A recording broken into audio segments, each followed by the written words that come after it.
We put 7 Shop-vacs and dust extractors through brutal, real-world tests. Suction, airflow, debris pickup, value evaluation, and more. Let's see which one earns the top spot. Hey everybody, welcome back to the Tool Lab. And today Jeff and I are here to present to you our best cordless wet dry vacuum in the 6 to 12 gallon capacity.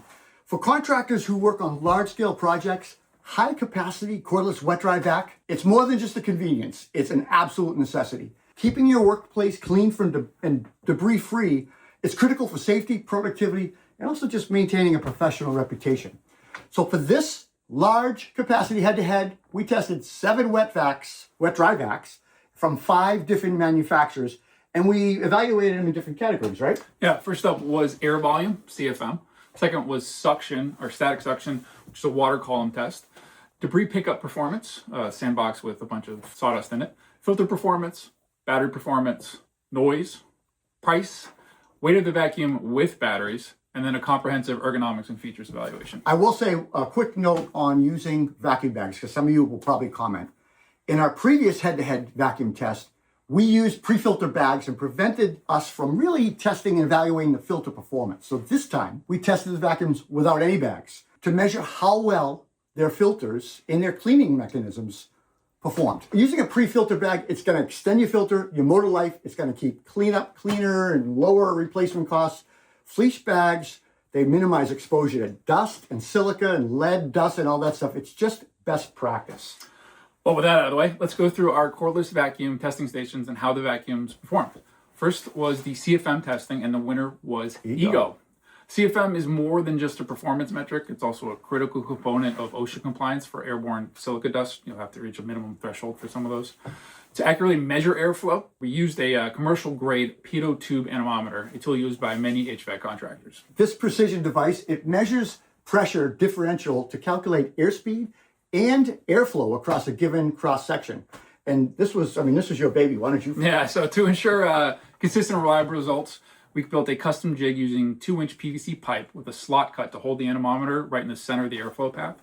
This setup allowed for controlled, repeatable testing, and each vacuum was allowed to run for the entirety of its battery life, and the data was recorded at 1 hertz, 1 per second, by the anemometer's recording program. While this test was performed, a nearby decibel meter was used to consistently measure sound levels. How long did that take me to do? A lot. It was a long. All the units were tested at maximum power, and we would disable the auto clean feature if it was allowed. Look, I want to talk a little bit about real world testing versus manufacturing specs or marketing stuff. Tool Lab CFMs will be lower than manufacturers' published figures. Reason for that is just a different methodology. Most manufacturers measure CFM at the bare motor inlet. Under ideal conditions, no filter or hose resistance. We tested airflow at the end of the hose with a standard filter installed, closely mimicking real-world site conditions. And what did we find out? Yeah, the important thing is that it's consistent across the vacuums in our test. So the results, Ego was miles ahead and came in first with an average CFM of 126. The Ryobi 18 volt showed up and came in second with 107 CFM, and Milwaukee Nexus was third at 104 CFM.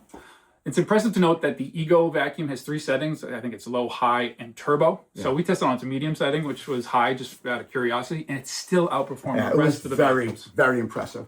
Out of curiosity, but also to be thorough, we plugged in the only vacuum that was AC/DC. It was the Milwaukee Dust Extractor. We recorded 121 CFMs, and that was a 20% increase over its battery. While we're talking a little bit about that, I want to talk about runtime quickly.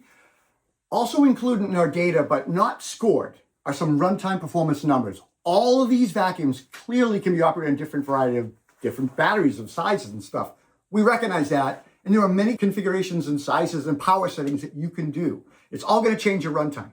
So if you're interested in some more runtime data, the stuff that we found, check out our chart. So how did we actually evaluate battery performance? We feel that consistent vacuum performance throughout the drain of the battery is more valuable to the user than pure runtime. You don't want something that's slowly or quickly degrading, where your second half is just kind of a putter. To evaluate this performance, we looked at the CFM readings of the first 25% of the battery drain and compared it to the last 25%. Right. Calculating a percentage drop across the two provides users a better understanding of battery consistency and cleaning performance. So who won? The Milwaukee Dust Extractor actually showed almost 0 performance drop between the first and the last. So following behind that was the Ego, which had a 6% drop, and Ryobi 18 volt again showing up. with a 6.9% drop. The entire team was impressed with the consistency across the field. Compared to when we tested leaf blowers, we would see all kinds of weird battery drop kind of behavior. We went on to our favorite test, my favorite test, which was that water column. Who won that? So again, Ego, pure power there. To measure the static suction power, the Tool Lab team used a custom-built water column jig. We actually reused one from years ago from our previous test. It's a transparent PVC tube filled with red water. The visual tool provides a clear side-by-side comparison of the static suction strength across all the vacuums. Each of those vacuums we tested, we used a manufacturer supplies hose on full power, auto clean function deactivated when we could. The Ego was impressive. 105 inches it reached in the water column, delivered the highest suction performance in that clean filter water test. It shows off the power of the 56 volt system in its turbo mode. Milwaukee Nexus was 88.5 super strong suction. Milwaukee Dust Extractor had 86 inches, just behind its sibling model. Now the Makita Dust Extractor reached 79.5 inches, and that's a pretty strong suction, and it's got that dual 40 volt battery. While suction is just one part of the overall vacuum performance, the test provided a clear look at raw pulling power and how it stacks up across different platforms and price points. All right, next up we have Airwatt Calculation, and the winner there was Ego. Yep. Airwatts is a standard for measuring a vacuum's overall performance. It's calculated using a formula established by the ASTM International Standard, particularly the ASTM F558-13, if anybody really wants to look that up. Super nerdy, yep. So Airwatt combines both static pressure suction power, measured in inches of water column, and airflow, measured in CFM cubic feet per minute. So it's those previous two tests we did. This makes Airwatt a comprehensive performance metric that reflects of how well a cordless vacuum can move debris. However, since we're already scoring each one of those individually, we're providing the analysis for you, but not adding it to our overall score. Right. And after that test, we moved on to what we called the dirty filter testing, the dust box. Winner of that was the Ryobi 18 volt. And to simulate kind of a real world condition, Tool Lab set up controlled debris stations. We constructed plywood boxes filled with 4 gallons of fine sawdust collected from a drum sanding machine from our mill shop. To mimic typical job site debris, we added 8 1-inch drywall screws, 8 wire nuts, 8 1-inch pieces of Romex wire, and 8 1-inch pieces of thin gauge wire. These materials were distributed throughout the sawdust box to represent common cleanup challenges on construction sites. And we had a procedure you guys followed, right? Yeah, so operators used a serpentine or cornrow cleaning pattern moving from one end of the test box to the other. Hey, Moose. That's our mascot. After completing a pass, they would go back and attempt to collect any remaining heavy debris if they happen to miss that during their cornrows there. The test was timed, and this process helped us evaluate real-world pickup efficiency. Absolutely. The Ryobi 18 volt, again, completed it in 79 seconds. Very impressive. The 40 volt in 83 seconds, and the Milwaukee Nexus came in third with 87 seconds for the cleanup. The Ego... Yeah, what happened to Ego? It started off super strong. Performance just dwindled to the point that it was unable to pick up 3 screws, 2 Romex clippings, and I think it took them 147 seconds. Yeah, it basically seconds. Timed out. And it became clear that the Ego's filter quickly clogged during its initial pull through the material. And we theorized that it was so strong that it just sucked it up so quick and it whacked it out, unfortunately. Absolutely. And, we theorized that basically, better separation between the debris storage and maybe the filter would alleviate this. We also recognize clearly, we've said this earlier, that using a pre-filter bag would just resolve the issue totally. Yeah. All right, we moved on to dirty filter performance. The winner of that was the Milwaukee Nexus. After completing the dirty filter debris box test, each vacuum was sent back to the water column jig, right? Yeah, so to compare suction performance against the clean filter measurements and quantify any degradation across the two. So the Bauer, both Milwaukee vacuums, and the Ryobi 18 volt maintained strong suction under dirty filter conditions. Yep. We saw a very minimal drop from their before and after numbers. Yeah. The Ego, which we already mentioned, saw a 30% drop, and we attributed it to its clogged filter. We've already kind of gone over that. There was no surprise there that it didn't do well in that test. Yeah. Yep. We then moved on to decibel readings, and the winner of that was Makita. During testing, we measured the noise levels on these vacuums. The Makita Dust Extractor measured 67.5 decibels. Noticeably quieter. Oh, really quiet. Yeah. Ego was 86 decibels. Milwaukee Dust Extractor measured 86.5. The noisiest of the 7 large capacity vacuums was the Milwaukee Nexus with a decibel measurement of 95.2. Next up, we looked at the weight, and the winner was Bauer. Yep. Very lightweight. Yep. Each cordless vacuum was weighed with the batteries. For pros hauling tools in and out of vans, upstairs, across a job site, weight isn't just a spec. It's a daily factor in comfort and fatigue. I mean, it really is one of probably the most ergonomic features that accounts for these tools. When we looked at the weight, I was impressed with 18.28 pounds for the Bauer. The Ryobi 40 volt was 20.41 and Ryobi 18 volt was 21.57 pounds. The heaviest vacuum was the Milwaukee dust extractor, which was at 50 pounds. But I gotta tell you, you notice the difference in quality and build in some of the heavier vacuums. Ego, Makita, Milwaukee, they're super rich in features and they're built with durability and ruggedness in mind. And I think that's important to note. Next, we moved on to our ergonomics and features evaluation, where we evaluated wheeled tracking over terrain, ease of using of the controls, Bluetooth connectivity, hose quality and connection method, whether they're locked in or not, included accessories and onboard storage, auto filter cleaning function, wet dry capability, drain port for liquid disposal, AC/DC operation, and the ease and speed of filter changes. Right. And we also, to help evaluate all of those features, we set up 4 testing stations. We set up a wheel tracking station. This station basically is exactly what it sounds like. We're testing the wheels, and we use these raised boards and some pavement and loose gravel to assess wheel performance, tracking, and whether the hose will come out of the vacuum. The second thing was the vacuum wand testing. And this was just testing wand cleanup with pre-measured gravel or dust that we were using on carpet and pavement. We then went to filter. And here we evaluated the filters, their location, ease of changing them. We timed that, I believe, and just how complicated the whole process was. Lastly, we looked at accessories and feature station. And this was a kind of holistic look. The station focused on hoses, accessories, handles, and other features. We had a pair of winners, the Makita and Milwaukee dust extractor, which actually they're the 2 dust extractors in the field. Yeah. The Makita and Milwaukee vacuums tied for first place with 18 points, while the Ego took third with 20 points. Each unit brought solid performance, but the Makita and Milwaukee stood out as true dust extractors, while the Ego is designed more of a traditional wet dry vacuum cleaner. Absolutely. What I liked about the Makita dust extractor, it's a rugged, high-capacity machine. It's powered with 2 of those 40-volt batteries, and it's got a 10-gallon tank. It makes it ideal for real pro, larger job site applications. HEPA filtration captures 99.97% of the fine dust, the stuff that really causes the problems for health. Automatic filter cleaning maintains consistent airflow throughout the collection process, but you cannot disable this feature. The other thing I like about the Makita, it has an AWS Bluetooth connectivity, well suited for capturing dust when you're connected to tools like drilling, grinding, and stuff like that. The team did say, though, the hose could be way more durable. Yeah, next up was the Milwaukee dust extractor. Right. This dust extractor stands out as the only unit offering a 120-volt AC power option in the field. Yeah. It delivers exceptional suction power with dual batteries and a HEPA filter. The top access filter design allows for quick and clean filter changes without opening the whole debris tank and streamlining filter changes. Really nice feature. Its filter auto cleaning feature can be disabled when needed, which was nice. It's better for our testing. And its seamless integration with the pack-out system ensures secure transport and storage.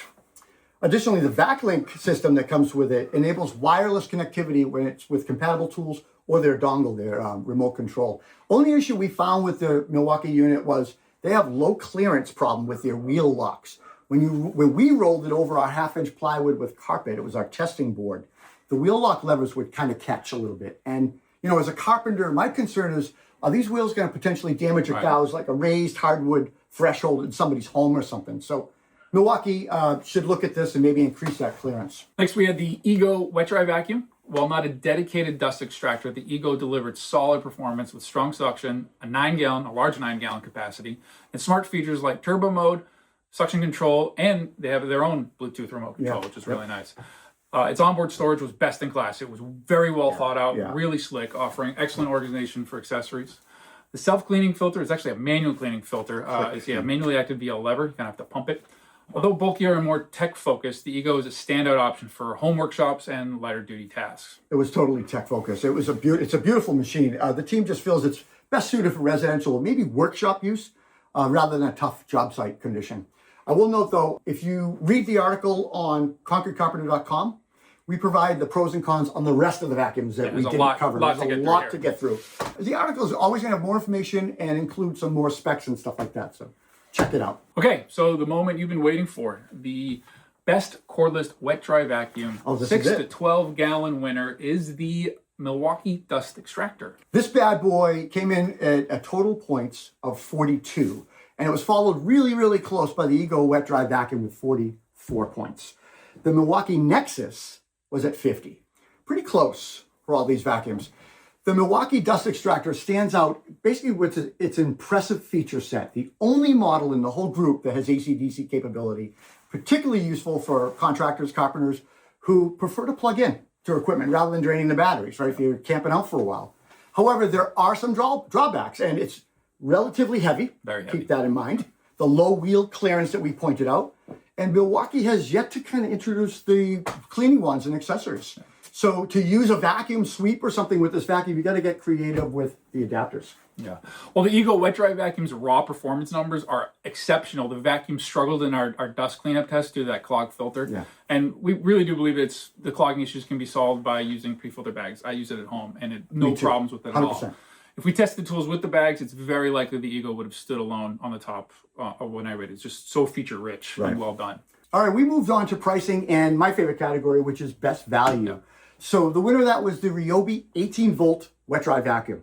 So our best value category, it weighs both performance and price. And to find a cordless vacuum that offers basically the most bang for your buck. So it's going to kind of give you that, I don't know, I always call it like a little golden nugget, right? What's the golden nugget? Which one should I buy, Rob? Well, I don't know. I think best value is always good to look at. And we included both bare tool and full kit pricing. That's the tools, the batteries, and the accessories, right? Yeah, the costs across the field here varied wildly and widely from $199 for that Ryobi 18 volt.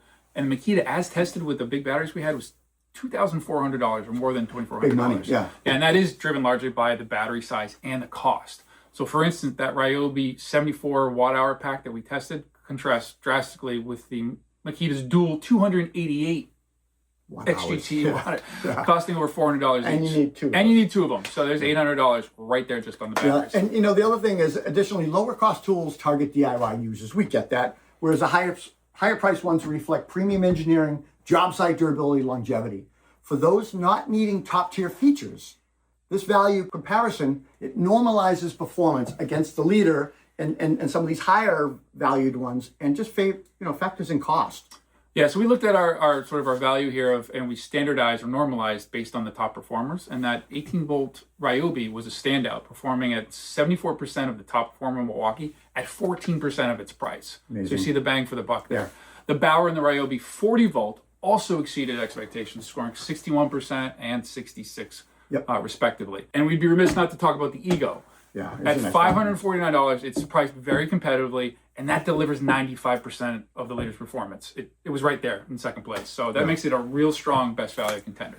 It does, and it was a really favorite among the team. I want to talk quickly about dust extractors versus vacuums, and we haven't touched upon this at all, but a shop vacuum with a HEPA filter is not a dust extractor. It's designed for general cleanup, sawdust, dirt, whatever, right? While it helps trap fine dust, it's not fully sealed, and a lot of dirt, some dirt may escape, again, in the air and in your lungs. It's best for quick cleanups and job site debris, for sure. I've got two of them. In contrast, a dust extractor is not a shop vac. It's built to capture fine dust at the source. It's got a sealed system, certified HEPA filtration, automatic filter cleaning, high suction power, and it ensures airtight dust containment so it doesn't get into your lungs, right? These features make many dust extractors OSHA Table 1 compliant, so you can deal with silica dust and concrete, drywall, really, really fine woodworking sanding dust. And they capture and hold that harmful dust that regular vacuums are just going to miss or prevent. The whole point here is a dust extractor is going to prevent lung exposure to bad stuff and just a cleaner, safe work environment. Yeah, I want to bring that up because this field was very widespread. We really had two dust extractors. Just two. Yeah, the one Milwaukee and the Makita, and that puts them sort of in their own category, and we'd be remiss not to talk about that. Yeah, because I think it kind of hurt them at times too, because they might have smaller hoses or longer hoses, and that's because you're hooking up to tools and stuff. Like that Makita hose is huge. Yeah. So, guys, ending thoughts on this whole thing. Cordless vacuums aren't just a trend anymore. They're revolutionizing the way we clean and truly cutting the cord. If you guys are looking for clear, repeatable, data-driven insights to find the best tools, follow us at Concord Carpet and the Tool Lab. Check out our head-to-head testing. Check out Concord Carpenter on Instagram and YouTube. And look, we're going to make it easy for you to cut the noise and pick up the tools that you need to get the job done. Like, comment, and subscribe so you don't miss what's coming next. See you soon. See you guys.